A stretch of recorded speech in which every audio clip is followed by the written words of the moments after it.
한 번의 소매치기를 당한 후 세계 최대 호텔 그룹 상속녀의 인생이 완전히 뒤바뀐 놀라운 이야기가 있습니다. 신분 차이 때문에 가족들과 3년간 갈등을 빚었던 스위스 출신 엘리자베스 르노의 경험담을 오늘 들려드리려고 해요. 국적도 계급도 배경도 안 맞는 사람과는 절대 결혼할 수 없다. 몇 개월간 끝까지 반대했던 가족들은 결국 한 통의 충격적인 진실을 담은 보고서를 받아본 후 완전히 마음을 바꿨다고 합니다. 런던 땅을 밟은 그 동양인 남성이 단 하루 만에 보여준 행동은 그녀가 상상도 못했던 것이었어요. 시간이 흐른 뒤에는 오히려 아버지 쪽에서 먼저 깜짝 놀랄 제안을 해왔다고 합니다. 평생 신분과 재산만 보고 접근했던 사람들만 만나왔던 그녀의 마음을 완전히 바꿔놓은 것은 과연 무엇이었을까요? 이제 런던 소매치기 사건으로 시작된 엘리자베스의 놀라운 사랑 이야기를 함께 만나보시죠. 잠깐, 여러분, 그거 아시죠? 여러분의 구독, 좋아요, 알림 설정은 저에게 가장 큰 선물입니다. 클릭 한 번으로 제게 큰 힘을 주시길 바라요. 안녕하세요, 여러분. 제 이름은 엘리자베스 르노입니다. 아마 많은 분들이 르노 호텔 그룹이라는 이름을 들어보셨을 거예요. 네,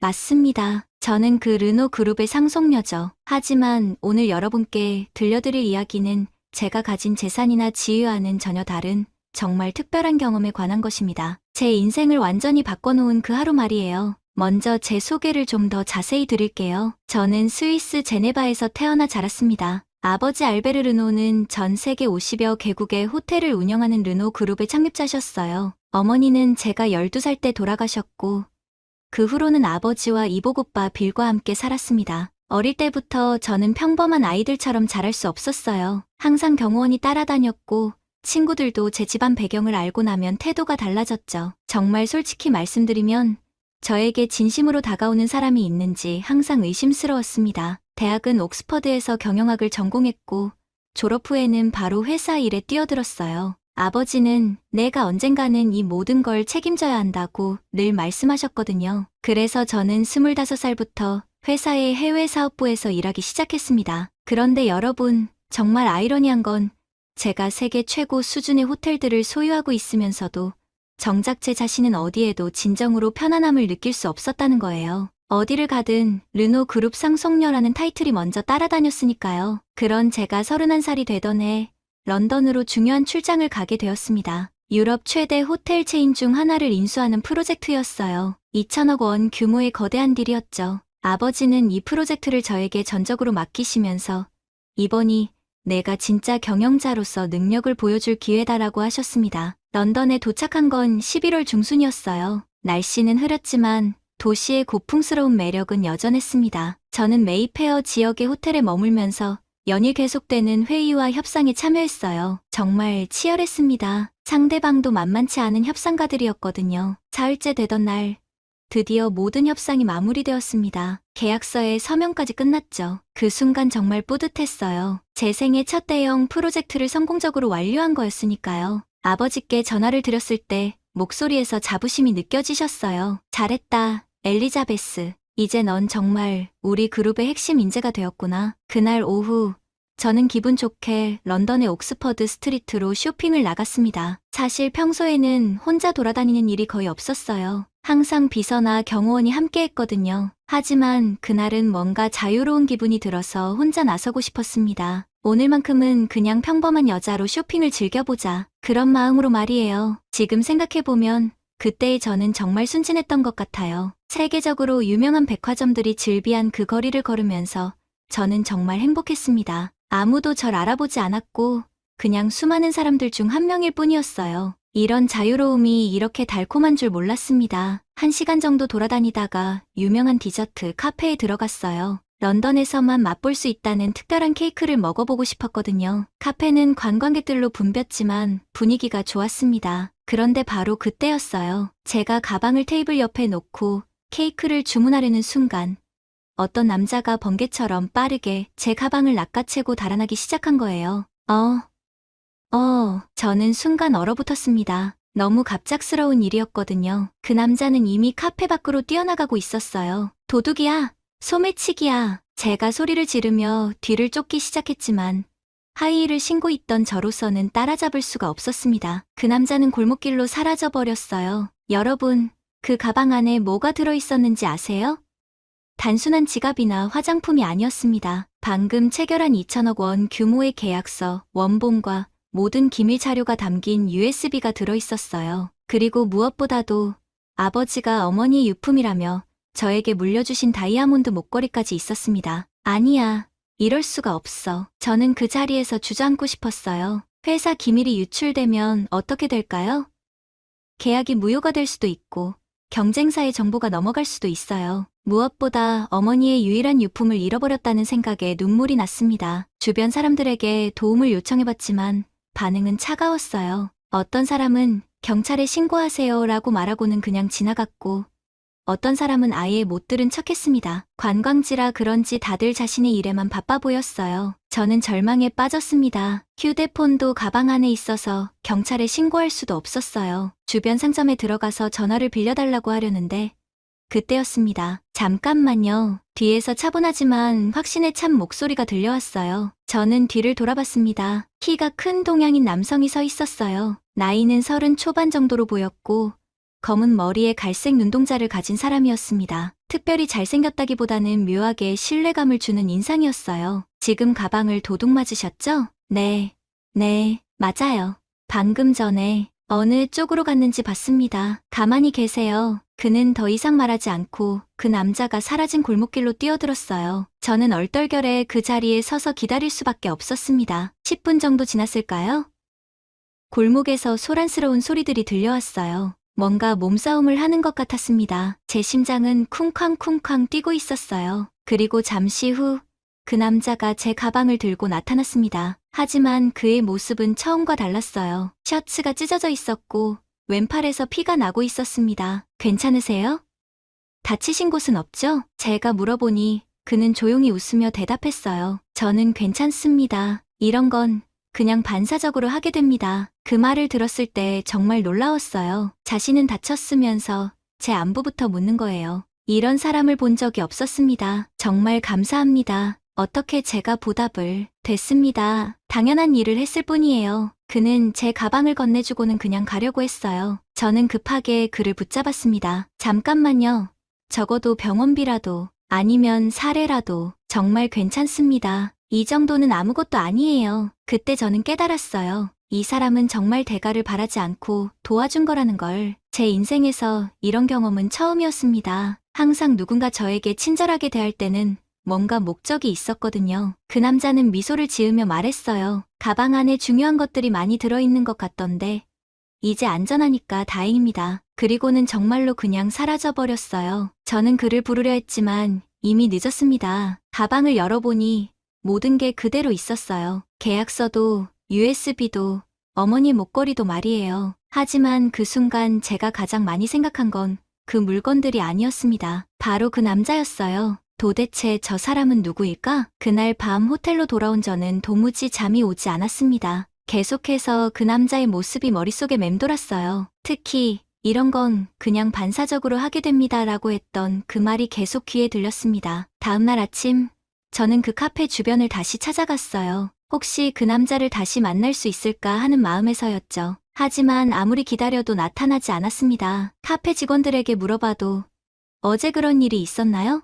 라며 기억하지 못했어요. 이틀째, 사흘째도 마찬가지였습니다. 저는 점점 그 사람이 정말 존재했던 건지 의심스러워지기 시작했어요. 마치 꿈이었던 것 같기도 하고요. 그런데 나흘째 되던 날, 정말 예상치 못한 곳에서 그를 다시 만나게 되었습니다. 런던 국제박람회장에서였어요. 저는 호텔업계 전시회 참관을 위해 그곳에 갔었거든요. 전시장을 둘러보다가 한국관 앞을 지나게 되었는데 거기서 익숙한 뒷모습을 발견한 거예요. 심장이 쿵 내려앉았습니다. 분명히 그 사람이었어요. 혹시 제가 조심스럽게 말을 걸자 그가 돌아봤습니다. 역시 맞았어요. 며칠 전 제 가방을 되찾아준 바로 그 남자였죠. 아, 안녕하세요. 가방 괜찮으셨어요? 그는 저를 알아보고는 자연스럽게 인사를 건넸어요. 마치 오래된 친구를 만난 것처럼 편안하게 말이에요. 네.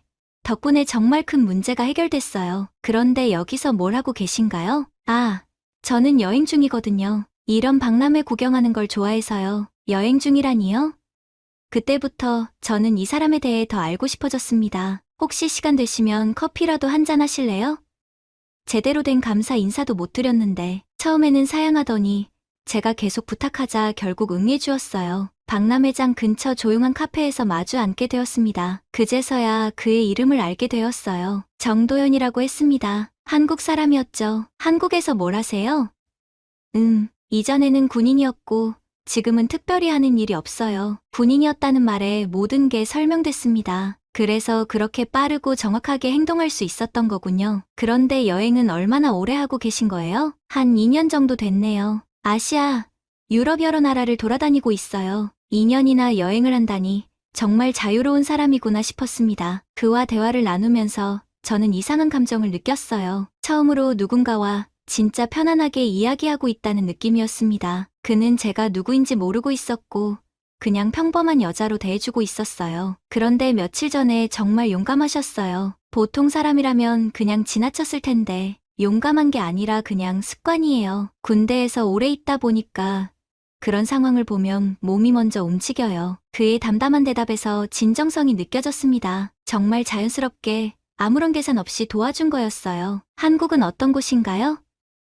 저는 아시아에 가본 적이 없어서 그때부터 그는 한국 이야기를 들려주기 시작했어요. 고향 이야기, 군대 이야기, 여행하면서 만난 사람들 이야기까지 그의 목소리에는 따뜻함이 있었습니다. 시간이 어떻게 흘렀는지 모르겠어요. 벌써 해가 지고 있었습니다. 저는 이런 경험이 처음이었어요. 시간 가는 줄 모르고 누군가와 이야기를 나눈 적이 말이에요. 시간이 벌써 이렇게 됐네요. 저 내일 한국으로 돌아가는데 그 말을 들었을 때 가슴이 철렁했습니다. 이제 다시 못 볼 수도 있다는 생각이 들었거든요. 혹시 연락처를 교환할 수 있을까요? 제가 조심스럽게 물어보니 그는 잠시 망설이더니 자신의 이메일 주소를 알려주었어요. 휴대폰 번호는 여행 중이라 자주 바뀐다면서요. 그날 밤 저는 그에게 메일을 보냈습니다. 단순한 안부 인사였지만 보내는 제 손이 떨렸어요. 이런 감정을 느껴본 적이 없었거든요. 놀랍게도 그는 바로 답장을 보내왔어요. 한국에 무사히 도착했다는 내용과 함께 런던에서의 만남이 즐거웠다는 말도 있었습니다. 그때부터 저희는 메일을 주고받기 시작했어요. 처음에는 일주일에 한 번 정도였는데 점점 자주 연락하게 되었습니다. 그는 한국의 일상을 들려주었고 저는 스위스와 런던에서의 생활을 이야기했어요. 하지만 저는 아직 제 정체를 밝히지 않았습니다. 그냥 호텔에서 일하는 직원이라고만 했어요. 왜냐하면 그가 저를 있는 그대로 봐주는 게 너무 좋았거든요. 한 달쯤 지났을 때 그가 다시 유럽 여행을 온다는 연락이 왔어요. 파리와 스위스를 거쳐 독일까지 갈 계획이라고 했습니다. 혹시 스위스에 오시면 제가 안내해드릴 수 있어요. 제가 그렇게 제안하자 그는 기꺼이 받아들였습니다. 도연 씨가 제네바에 온 날을 저는 평생 잊을 수 없을 거예요. 공항에서 그를 만났을 때의 그 설렘이란 정말 오랜만에 느끼는 감정이었습니다. 제가 운전하는 차를 타고 제네바 시내를 구경시켜드렸어요. 레만 호수, 제트도, 구시가지까지. 그는 모든 것에 진심으로 감탄했습니다. 정말 아름다운 곳이네요. 여기서 잘하셨다니 부럽습니다. 그의 순수한 반응을 보면서 저는 더욱 마음이 끌렸어요. 저녁에는 제가 자주 가는 작은 레스토랑으로 안내했습니다. 미슐랭 스타 레스토랑 같은 곳 말고 현지인들이 즐겨 찾는 소박한 곳이었어요. 음식이 정말 맛있네요. 이런 곳을 어떻게 아셨어요? 자주 와서 잘 알아요. 관광객들이 많이 오는 곳보다 이런 곳이 더 좋거든요. 그날 밤 저희는 정말 많은 이야기를 나눴습니다. 꿈에 대한 이야기, 인생에 대한 생각들, 여행하면서 느낀 것들까지. 그와 함께 있으면 시간이 멈춘 것 같았어요. 사흘 동안 저는 그와 함께 스위스 곳곳을 다녔습니다. 융프라우 정상에도 함께 올라갔고 인터라켄의 아름다운 호수도 구경했어요. 그는 모든 순간을 진심으로 즐겼고 저도 덩달아 행복했습니다. 특히 기억에 남는 건 융프라우에서의 일이에요. 정상 전망대에서 알프스 산맥을 바라보고 있는데 갑자기 눈이 내리기 시작했어요. 와, 정말 환상적이네요. 그가 눈을 맞으며 웃는 모습을 보면서 저도 모르게 미소가 지어졌습니다. 그 순간 깨달았어요. 저는 이 사람을 사랑하고 있다는 걸. 마지막 날 밤 호텔 로비에서 작별 인사를 하는데 그가 말했어요. 정말 감사했습니다. 이런 여행은 처음이에요. 혼자서는 절대 경험할 수 없었을 것들을 경험했어요. 저도 정말 즐거웠어요. 다음에 또 만날 수 있겠죠? 물론이죠. 제가 한국에 정착하면 꼭 초대할게요. 그렇게 그는 다시 떠났습니다. 하지만 이번에는 이별이 그렇게 아프지 않았어요. 언젠가 다시 만날 거라는 확신이 있었거든요. 그리고 저는 결심했습니다. 이제 그에게 제 진짜 정체를 밝혀야겠다고.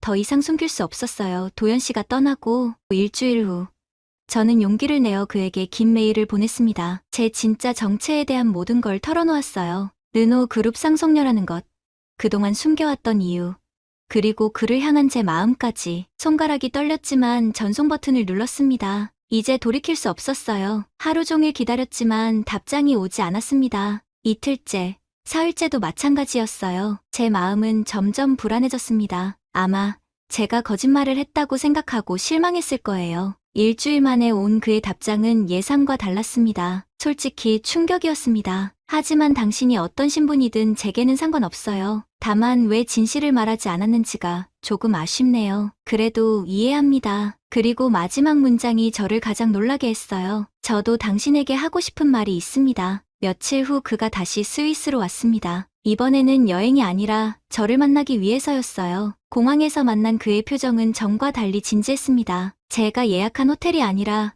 그가 묵고 싶다는 작은 게스트하우스로 갔어요. 제대로 된 이야기를 해야겠어요. 카페에 앉은 그가 먼저 입을 열었습니다. 저는 그냥 평범한 전직 군인이 아닙니다. 그때부터 그가 들려준 이야기는 정말 놀라웠어요. 도연 씨는 대한민국 해군 특수부대인 UDT 출신이었습니다. 10년간 복무하면서 수많은 작전에 참여했다고 했어요. 마지막 작전에서 문제가 생겼습니다. 민간인들이 위험에 처한 상황이었는데 상부에서는 작전 우선이라며 구조를 금지했어요. 그의 목소리가 조금 무거워졌습니다. 하지만 저는 그들을 구했습니다. 규율 위반이었죠. 결국 불명예 전역은 아니었지만 승진에서 제외되고 여러 제재를 받았어요. 그래서 군을 그만두신 거예요?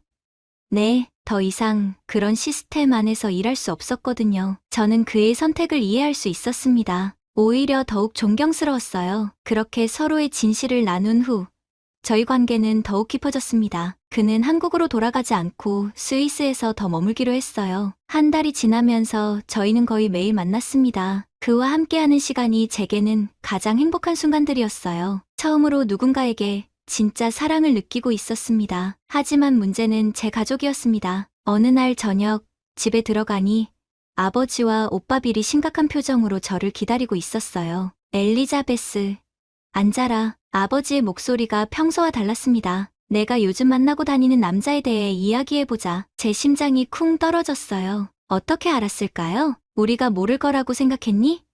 르노 가문의 상속녀가 정체불명의 외국인과 사귀고 있다는 걸 오빠 빌이 차가운 목소리로 말했습니다. 그 사람은 정체불명이 아니에요. 정도현이라는 분이고 한국인 전직 군인이지? 그것도 문제가 있어서 그만둔. 빌이 제 말을 끊었어요. 이미 다 조사를 한 상태였습니다. 아버지, 오빠, 그 사람은 정말 좋은 사람이에요. 규율 위반도 민간인을 구하려고. 엘리자베스, 아버지가 큰 소리로 제 말을 막았습니다. 넌 르노 그룹의 상속녀야. 내가 누구와 결혼하느냐에 따라 우리 가문의 미래가 달라진다는 걸 모르니? 저는 사랑으로 결혼하고 싶어요. 사랑? 빌이 비웃듯 말했어요. 내가 얼마나 순진한지 모르겠구나. 그 남자가 정말 너를 사랑한다고 생각해? 내 재산을 모른다고 생각해? 그런 사람이 아니에요. 어떻게 확신하지? 가난한 외국인이 갑자기 억만장자 상속녀와 사귀게 된 거야. 이상하지 않니? 그날 밤 저는 잠을 이룰 수 없었습니다. 가족의 말이 계속 머릿속을 맴돌았어요. 정말 그럴까요? 도연 씨가 제 재산을 노리고 접근한 걸까요? 며칠 후 더 충격적인 일이 벌어졌습니다. 빌이 저에게 파일을 하나 건넸어요. 이걸 봐. 그 안에는 정도현의 군 복무 기록이 자세히 나와 있었습니다. 그런데 제가 들었던 것과는 다른 내용들이 있었어요. 규율 위반으로 인한 징계, 상관과의 마찰, 문제 행동들, 빌이 하나하나 짚어가며 설명했습니다. 이런 사람이 과연 믿을 만한 사람일까?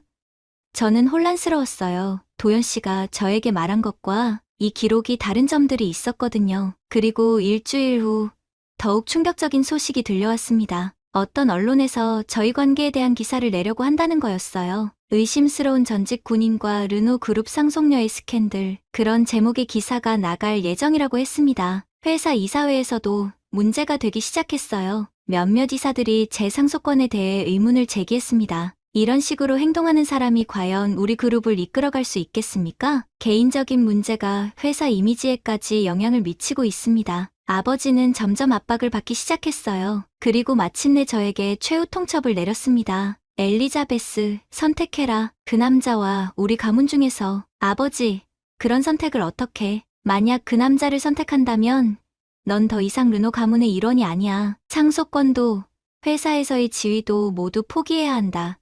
그날 밤 저는 도연 씨를 만났습니다. 그에게 모든 상황을 설명했어요. 미안해요. 저 때문에 이런 일이 괜찮습니다. 예상했던 일이에요. 그의 담담한 반응에 오히려 제가 더 마음이 아팠습니다. 하지만 어떻게 해야 할지 모르겠어요. 엘리자베스 씨, 저는 당신이 가족을 선택했으면 좋겠어요. 뭐라고요? 당신에게는 저보다 더 중요한 것들이 있어요. 책임도 있고 의무도 있죠. 그 말을 들었을 때 정말 화가 났습니다. 그런 식으로 말하지 마세요. 마치 저희 사이가 그냥 가벼운 만남인 것처럼. 그런 뜻이 아니에요. 하지만 현실을 봐야죠. 그날 저희는 처음으로 심하게 다퉜습니다. 그리고 며칠 동안 연락을 하지 않았어요. 그러던 중 더욱 충격적인 일이 벌어졌습니다. 도연 씨의 군 복무 시절 동료라는 사람이 언론에 나와서 증언을 한 거예요. 정도연은 문제가 많은 군인이었습니다. 명령 불복종은 기본이고 동료들과도 자주 마찰을 일으켰어요. 그 증언이 뉴스로 나오면서 여론이 더욱 악화되었습니다. 저는 정말 혼란스러웠어요. 제가 알던 정도현과 언론에 나오는 모습이 너무 달랐거든요. 마침내 저는 그를 다시 만나기로 했습니다. 진실을 확인하고 싶었어요. 그 뉴스에 나온 이야기들이 사실인가요? 그는 오랫동안 침묵했습니다. 그리고 마침내 입을 열었어요. 일부는 사실입니다. 그 순간 제 세상이 무너지는 것 같았습니다. 그 말을 들었을 때 저는 정말 절망했어요.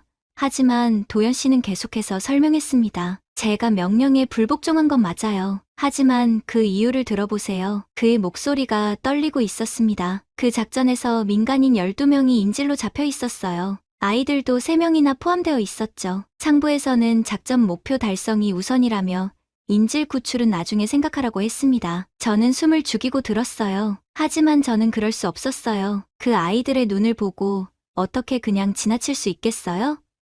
그래서 동료 2명과 함께 인질 구출 작전을 강행했습니다. 그래서 징계를 받으신 거군요. 네, 하지만 후회하지 않아요. 그 12명은 모두 무사히 구출됐거든요. 그 순간 저는 깨달았습니다. 언론에 나온 이야기들이 얼마나 왜곡된 것인지를요. 그런데 왜 그때 저에게 자세히 설명하지 않으셨어요? 믿어주지 않을까봐 두려웠어요. 그리고 이런 일로 당신이 고민하는 걸 보고 싶지 않았습니다. 그날 밤 도연 씨는 제게 마지막 인사를 했어요. 엘리자베스 씨, 저는 내일 한국으로 돌아갑니다. 왜요? 이제 오해가 풀렸는데 당신의 가족들이 오라요. 저 같은 사람은 당신에게 어울리지 않습니다. 그런 말 하지 마세요. 당신은 수많은 사람들을 책임져야 하는 위치에 있어요. 저 때문에 그 모든 걸 포기할 수는 없죠. 그는 제 손을 잡고 말했습니다. 행복하세요. 당신은 그럴 자격이 있는 사람이에요. 다음날 그는 정말로 떠났습니다. 공항까지 배웅을 가고 싶었지만 그가 거절했어요. 그 후 일주일 동안 저는 정말 힘들었습니다. 먹지도 못하고 잠도 제대로 자지 못했어요. 회사 일에도 집중할 수 없었습니다. 그런데 열흘째 되던 날, 빌 오빠가 저를 부르더군요. 엘리자베스, 너한테 보여줄 게 있어. 오빠가 저에게 건넨 건 CCTV 영상이었습니다. 이게 뭐예요? 런던에서 내 가방을 훔쳤던 그날의 전체 영상이야. 영상을 보는 순간 저는 충격을 받았어요. 그 소매치기는 단순한 도둑이 아니었습니다. 매우 조직적으로 움직이고 있었어요. 이 남자는 국제산업 스파이야. 유럽 전역에서 활동하고 있는 조직의 일원이지. 빌의 설명에 따르면 그들은 제가 가지고 있던 계약서와 USB를 노렸던 거였어요. 그 안에는 르노 그룹의 기밀 정보들이 들어있었거든요. 만약 그 정보가 경쟁사에 넘어갔다면 우리 회사는 수천억 원의 손실을 입었을 거야. 그럼 정도연 씨가 그 사람이 목숨 걸고 구해낸 덕분에 회사가 살아난 거지. 그때 빌이 또 다른 문서를 보여줬어요. 그리고 이건 그 사람의 진짜 군 복무 기록이야. 언론에 나온 건 조작된 거였어. 진짜 기록에는 도연 씨의 영웅적인 행동들이 자세히 기록되어 있었습니다. 수많은 민간인을 구한 이야기, 동료들을 위험에서 구출한 이야기들이요. 왜 이제서야 이걸 보여주는 거예요? 처음에는 나도 의심했어. 하지만 조사를 해보니 그 사람은 정말 특별한 사람이더라고. 빌의 표정이 진지해졌습니다. 그리고 이것도 봐. 마지막으로 그가 보여준 건 도연 씨가 르노 그룹 본사 경비실에 남긴 편지였어요.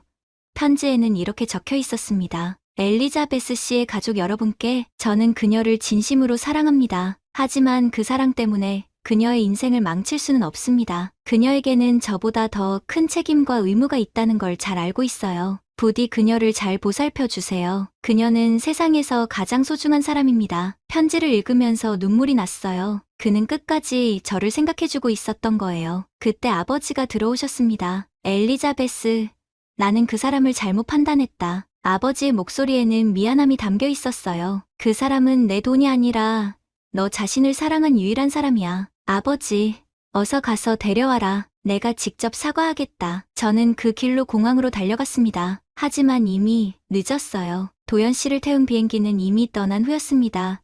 그날 밤 저는 그에게 긴 메일을 보냈어요. 모든 오해가 풀렸다는 것, 가족들이 그를 만나고 싶어 한다는 것, 그리고 제가 얼마나 그를 사랑하는지를 썼습니다. 하지만 답장은 오지 않았어요. 일주일이 지나도, 한 달이 지나도 말이에요. 저는 포기하지 않았습니다. 한국까지 찾아갔어요. 하지만 그는 이미 다른 곳으로 떠난 후였습니다. 반년이 지났을 때 드디어 그에게서 연락이 왔어요. 짧은 메시지였지만 제게는 세상에서 가장 소중한 말이었습니다. 미안합니다. 시간이 필요했어요. 이제 준비가 됐습니다. 그 후 모든 일이 빠르게 진행되었어요. 도연 씨가 스위스로 돌아왔고 저희 가족과 정식으로 만났습니다. 아버지는 그에게 진심으로 사과하셨어요. 내가 당신을 오해했소. 용서해 주시오. 도연 씨는 웃으며 대답했습니다. 이해합니다. 딸을 걱정하는 아버지의 마음이었으니까요. 빌 오빠도 완전히 달라졌어요. 형님이라고 불러도 될까요? 그렇게 말하면서 도연 씨와 악수를 나누는 모습을 보니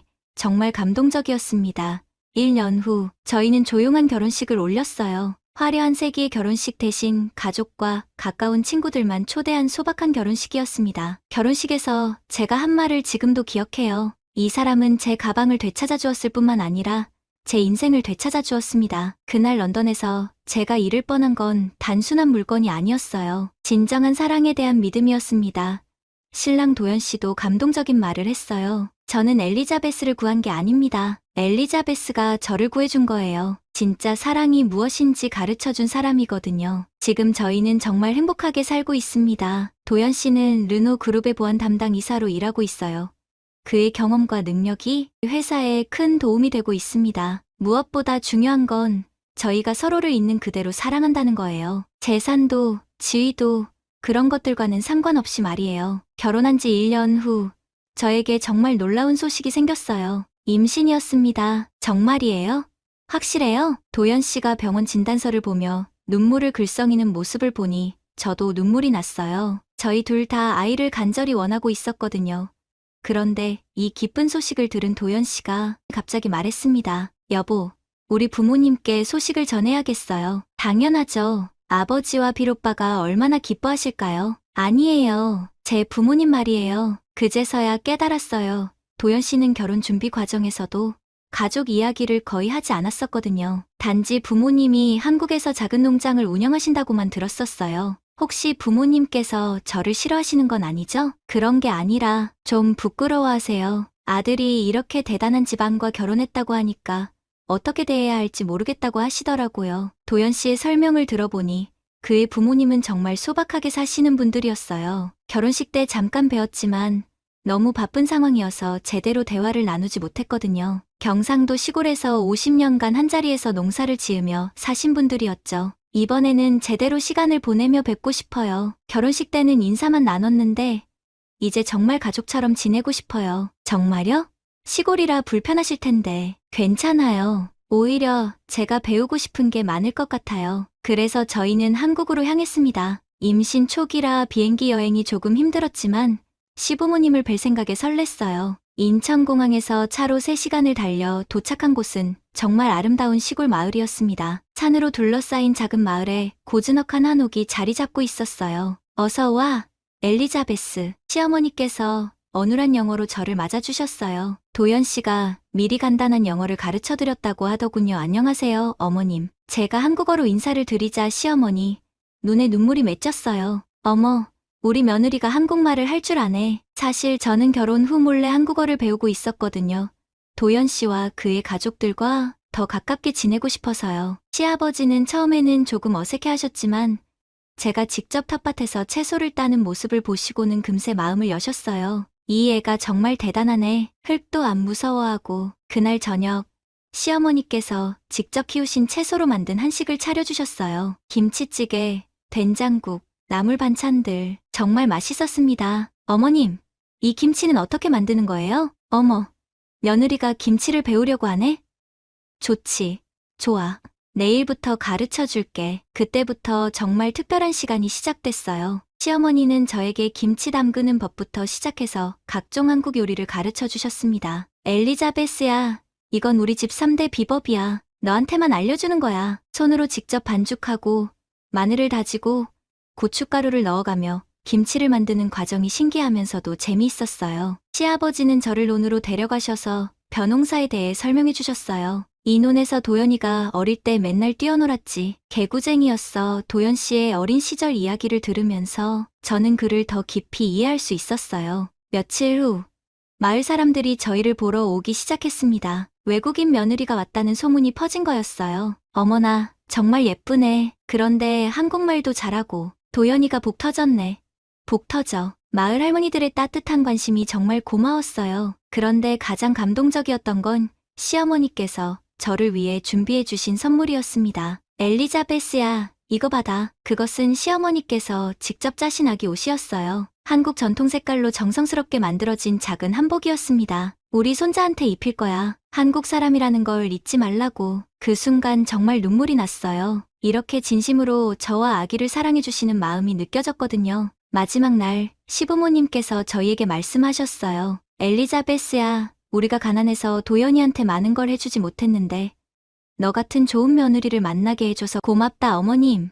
아버님이 도연 씨를 이렇게 훌륭하게 키워주셔서 제가 더 감사해요. 한국에서 돌아온 후 저는 완전히 달라졌어요. 시부모님께 배운 한국 요리를 도연 씨에게 해주기 시작했고 아기 방에는 한국 전통 장식품들을 놓았습니다. 여보, 우리 아이는 두 나라의 문화를 모두 배우며 자랐으면 좋겠어요. 그럼요.